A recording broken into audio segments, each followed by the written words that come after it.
Good evening, Commonwealth, and thanks for watching the Channel 2 News. I'm Ashley McDowell. Let's take a look at tonight's top stories. A new community vulnerability level is in our near future. We have the details. Also tonight, clarity is given on compensation to those who worked overtime during Yutu. And a male is arrested after spitting at police and at their vehicle. In sports, international soccer tournaments are like headers up in the air. Stay with us. These stories and more are next.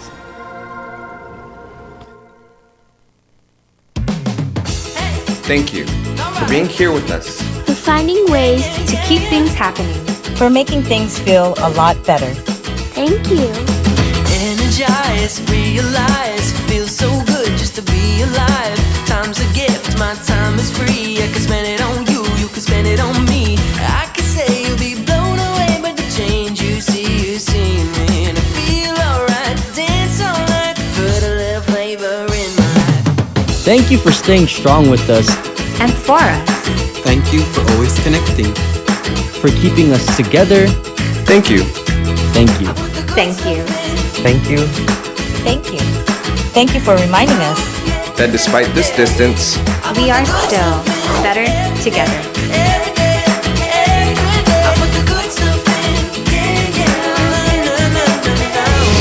Docomo Pacific, better together.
Hafa Day, Tirawami, and good evening, Commonwealth. Today is Friday, June 12th, 2020.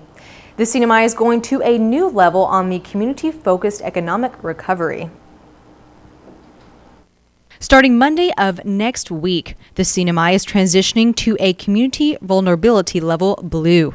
That's according to Governor Torres at a media press briefing this morning. Monday will be the new executive order for June 15 to July 15. Coming in for the new executive order, will also be transitioning to the blue color into the new directive for opening CNMI. Due to the transitioning to the next level, the COVID-19 Task Force, along with the Commonwealth Healthcare Corporation, is suspending the community-based testing initiative starting Sunday, June 14th. This means the last day of community-based testing will be Saturday on the islands of Saipan, Tinian, and Rota for individuals who have registered and have received a confirmation ID. COVID-19 Task Force Chairman Warren Villagomez says the suspension will be for about a week. And moving forward, the community-based testing will no longer be at the Saipan International Airport, but will be set up in different villages around the island. It won't be at the airport. It would be embedded into the community. So we're looking at reassessing additional resources. So it's going to be a trailer-driven mobilization. So we set up shop at certain site with good public communication ahead of time. So our community and everyone else that are challenged with the language barrier will be reached out for this for this efforts. Governor Torres says in addition to the testing trailers set up in the villages, other sites are being considered as well. We're also looking at, in collaboration with the task force and CHCC, looking at other strategic areas like youth centers that are already in the community or in the villages. We've also had several private partners, businesses that has offered their location to do the village testing. We can't do all the villages at the same time because of manpower. We will be looking at strategically which area does not have the higher number of testing in relates to the community-based testing. As of today, June 12th, 2020, over 7,500 people have been tested for COVID-19 on all 3 islands in the Sinamay. The cumulative number of positive cases remains at 30, with 2 deaths. A letter from the Office of the Attorney General provides clarity on the legality of the typhoon emergency compensation of government employees. Sally Lemus has the story. The opinion of Sinamay's Attorney General Edward Manibusan for legal issues on Super Typhoon Yutu emergency compensation has been released. In a letter written to the Office of the Public Auditor, the AG states that cabinet members are not covered under any of the foregoing regulations for extra payment on typhoon emergency work. Manibusan writes, quote, "Even if the governor's directives were intended to authorize such payment to cabinet members, there is no legal basis for doing so," end quote. On Thursday's House session, Representative Ed Probst urged other members to look into this matter. While the government is so broke it had to furlough thousands of government employees, how is it possible that they still have enough money to pay overtime or double pay for cabinet members? Governor Torres has stated that no cabinet members have been paid any overtime. He's said that on KKMP and other places. Now, if that is the case, then why even have them record this time and submit for payment? And why is the governor still signing it for approval?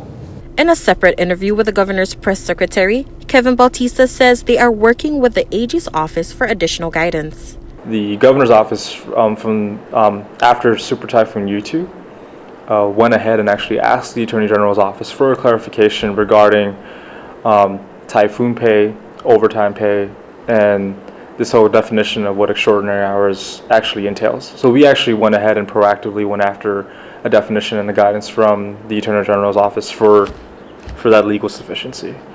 So the opinion is still the opinion and the investigation is still ongoing, and what we are intending to do is to work with the Attorney General's office and the Office of the Public Auditor in complying with what has been stipulated on.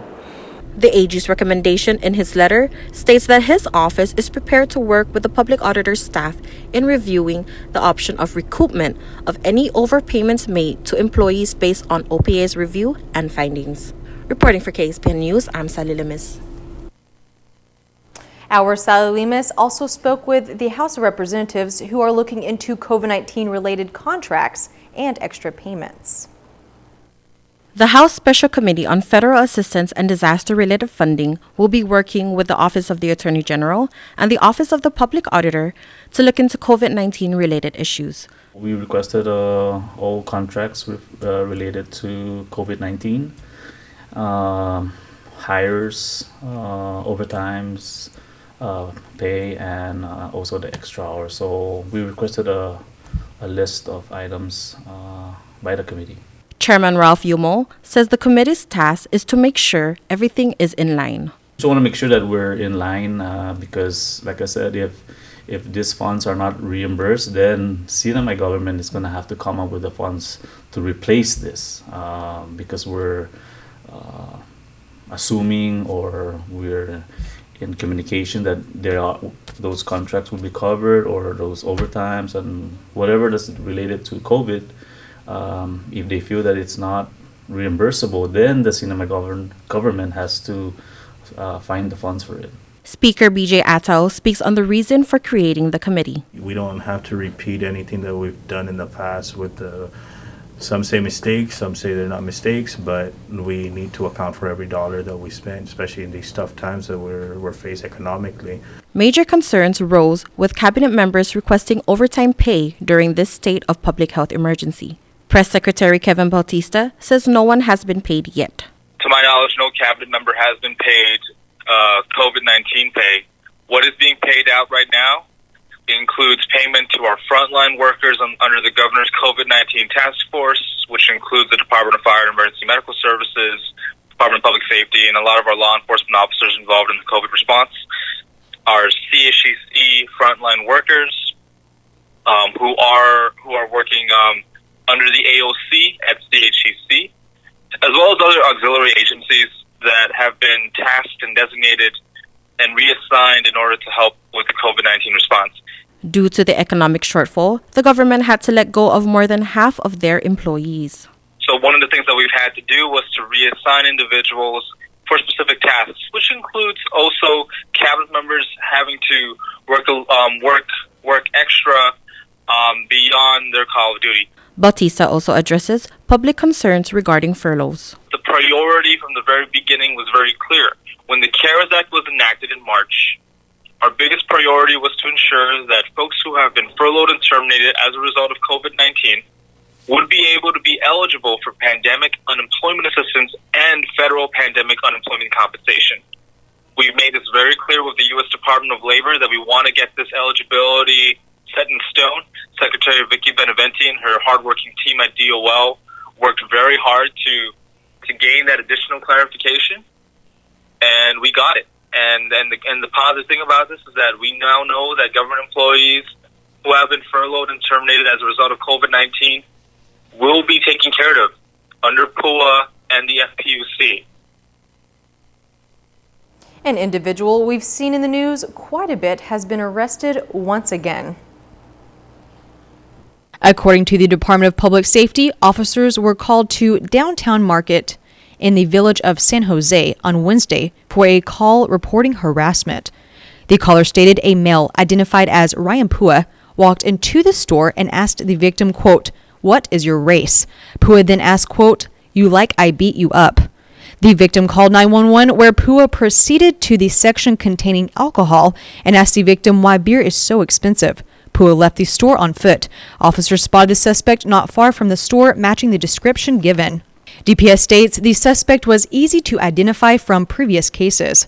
Once officers approached Pua, he stated he did nothing wrong and began spitting at the patrol car and officers. Pua was arrested, cleared at Kanoa Resort for COVID-19, then booked and detained at the Department of Corrections.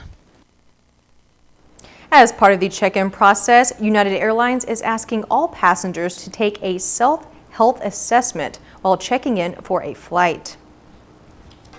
According to a release from United, the ready-to-fly checklist asks customers to confirm they have not experienced COVID-19 symptoms 14 days prior to flying. The checklist includes you must wear a face mask while on board the aircraft, you have not been diagnosed with COVID-19 in the last 21 days or had symptoms in the last 14 days, you do not have a high temperature, cough, shortness of breath, chills, muscle pain, sore throat, recent loss of taste or smell, have not been denied another airline, and have not been in close contact with someone who has tested positive for COVID-19 in the last 14 days. The ready-to-fly checklist requires passengers to accept they have reviewed the checklist during check-in and will abide by the safety protocols. Coming up, it's a new way of celebrating high school graduation, and KSPN was there to check it out. More after the break.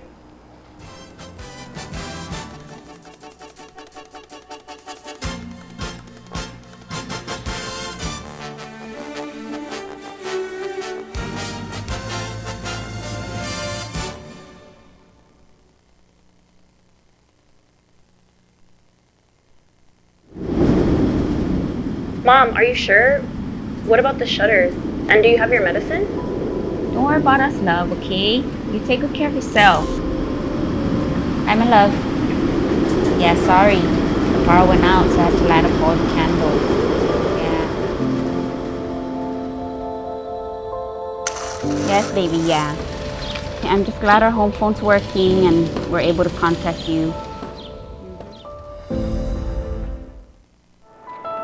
of Saipan's beaches, this mother lays about 100 eggs under the cover of darkness. She hides her nest as best she can and then slowly makes her way back to the ocean. The eggs hatch and the babies head for the sea, where they will face a daily dose of danger. Just 1 in 1,000 will make it to adulthood. Those that do will one day lay their own eggs. Sea turtles are protected under CNMI law. If you see one that is stranded or if you see illegal activity, call the hotline at 287-8537. Welcome to the Marianas Eye Institute. Our office on Beach Road is staffed with U.S. certified eye care technicians, doctors that have received national recognition, and a friendly, professional staff that will look after you and your loved ones. With over 1,200 eyeglass frames to choose from and an in-house lab, we can make most glasses in about an hour. And we even feature a mobile clinic to bring eye care to you. Keep your eyes healthy and strong with professional eye care at the Marianas Eye Institute.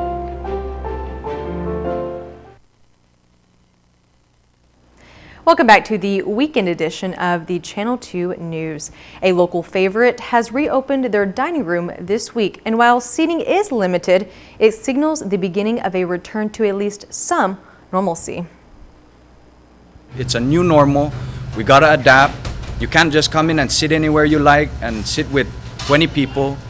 There's new rules that we are implementing, and we're here to help guide the customer throughout the changes. Joe Zuzu Jr. and his team managed 2 McDonald's on Saipan and 6 restaurants on Guam. Business without any tourism has been challenging, but Zuzu says drive-through service has been brisk, and so far the company has not laid off any employees during the pandemic.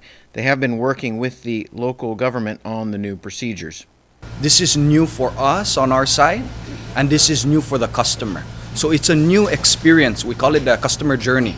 Technology has played an important role for McDonald's. A smartphone application provides ordering ease, convenience, and less contact.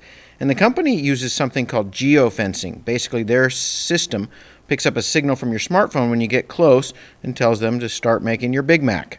We pick up your signal, and then it shoots to our systems, and you can and we start making your food fresh. That's the point of the whole thing. Is we don't make it when you're still way up north and you're 15 minutes out, because by the time you get here, it's not the quality you want. So as much as possible, we make it fresh, and that's part of how that works. You can park in the lot and have your food delivered to a designated parking spot. You can walk inside and pick it up, or you can go through the drive-through. What we're doing is we follow a lot of the guidelines. We read, we research as much as we can, try and do whatever's right for us, for the customers, make it safe, sanitation, coach our people, just work through any issues that come up, and I think we'll be okay. I'm definitely, if you ask if I'm excited about opening up. And last question, what is the go-to order for Joe Jr.?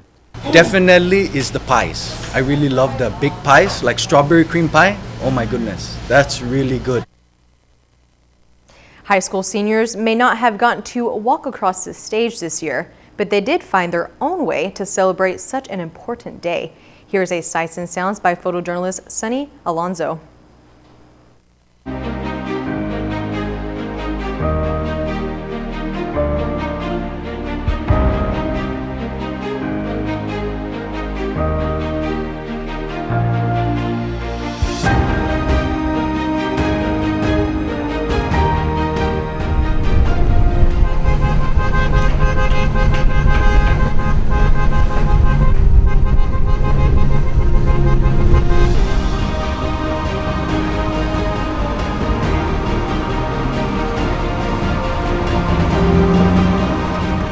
Just really excited. I'm speechless. I don't know what else to say.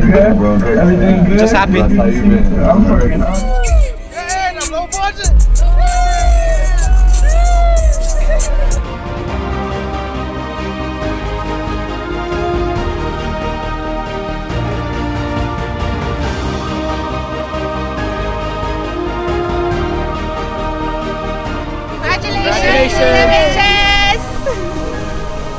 Congratulations, MHS graduates!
Hey, congratulations! Thank you!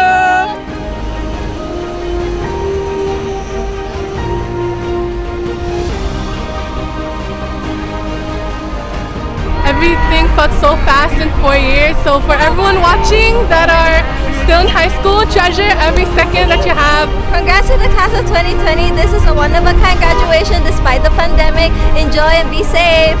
So this graduation is one of a kind, but as long as we have our friends and family, we're always all that okay. matters. Yeah! I look so bobo. New norm, the new graduation format, it's totally different. 30 years ago, would we ever thought of doing this, or even last year? This is a new change, and when we roll with the change, oh my gosh, it's incredible. Congratulations, KSPN2 Sports congratulates all the 2020 graduates. All right, coming up, a look at a national player who already graduated. Well, check that. She's actually an international player.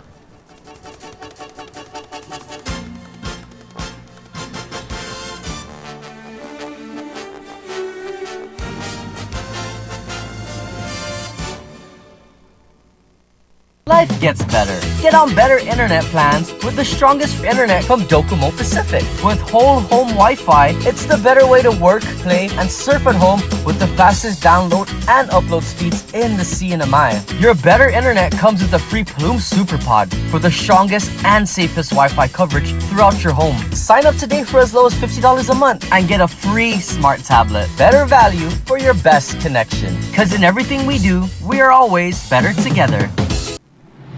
Go-karts, off-roading, and the driving range now open at Marianas Trekking. Go-kart track will be open Fridays, Saturdays, and Sundays with 50% off when you book online at marianastrekking.com, hours 4 p.m. to 7 p.m. Use the promo code HAFA50 to get your discount. Off-roading is open too by reservation. Come on a 90-minute trail ride that is perfect for families. Book online, marianastrekking.com. Golfers, come practice on the driving range. You can even pay online, and we will have the balls waiting for you. Come see us weekends at Marianas Trekking, 323-8735.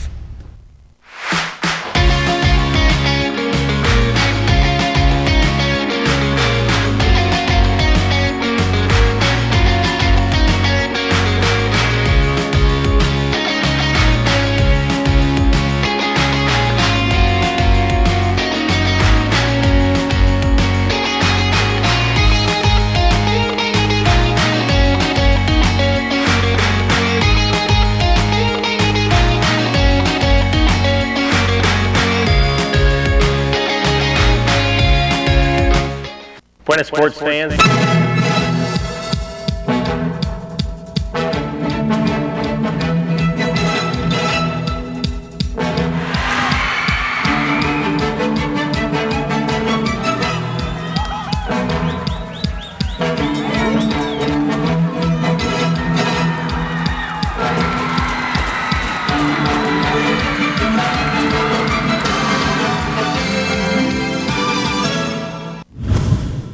Buenas sports fans, like headers, international soccer tournaments are up in the air now. National teams have resumed working out, but one player will not be there, which is good for her and Namifa. In its 14 years of existence, the NMI Football Association's Youth Football Development Program went from 0 college players to 14, including 2 girls. The most recent, Gwen Borja, who will be playing for Navarro Junior College in Texas. Like, so many different people helped me, but I specifically want to point out my mom, of course, because she really helped me stick through the sport and supported me throughout the years. Coach Koo, our head coach for the girls national team, because I don't know, he's just such a smart player and he's just such a legend. Coach and Koo, yeah. They really do give us the most support, and Jerry Chan, of course. She grew up with another NMI national player who's also playing college nowadays, Sunjun Tenorio. Well, I just think it's really, it really shows that you can start from the bottom, because obviously NMIFA wasn't really, a big thing back then when we first started, but they really focused on, the youth, so I think it's, it kind of just shows how NMIFA brought us up to where we are now. We used to lose games 21-0, 17-0, and you remember those? She was a regular on the NMI National Girls team since U12. Of all of her highlights, maybe the biggest came in the NMI's first Marianas Cup victory. I feel like my proudest moment would be beating Guam in Marianas Cup. Just because, well, it's so fresh in my mind. And also, like, it really felt like a team effort. And we had been playing Guam for so many years beforehand. And there was always that rivalry. So to finally beat them, and to beat them at home in front of, like, all of our friends and family, that was just such a proud moment for us. And I really felt like we worked for it, which is what, like, really made me so proud of it. The MVP of that game, Geraldine Castillo, who served as a mentor for the younger Bora. Geraldine Castillo. So I call her Baby. Like, that's the nickname I give her. But she's also a basketball player. I feel like she has a couple highlights, too. But, I don't know, like, just the way she plays, I feel like she's so smart that she kind of can just, like, outthink you on the field. And I always looked up to that. And she was, like, our center midfielder at one point. So she was always, like, making the plays and stuff and always giving me advice because I was one of the younger players when she was playing. So she was always, like, a very positive voice for me. So I always looked up to her for that. No one at this point knows what's going to happen to national tournaments this year, so Gwen's keeping tabs just in case. So I'm definitely keeping in touch with everyone, and our coaches did send out, like, a list of workouts along with videos for me to follow, which I do that, you know, throughout the week. And I was actually supposed to go back home this summer and train with the team, but obviously that didn't happen. But, I mean, we'll see. Like, maybe something can still pull through, but I'm not too sure. As for her college career, like starting all over. Like Sunjun said, we did have a lot of experience playing with top-tier teams such as Japan, North and South Korea, China, and all that. So, yeah, I do have a sense of confidence within myself, but I also want to go in just knowing that I have to prove myself to my teammates, to my coaches. So, yeah, that'll be exciting to see how that turns out. Here's the windup and the pitch. I don't believe what I just saw. Get your game and gear at Gold's Gym Saipan. Group exercise is a great way to get fit and then stay fit. For something high tempo, go for a ride with one of our instructors in our new spin room. Let's roll. Pilates improves flexibility, builds strength, and develops control and endurance in the whole human body. It also improves coordination and balance. And the Shake Cafe is a great place to stop by for a meal replacement or supplement. See you at Gold's Gym.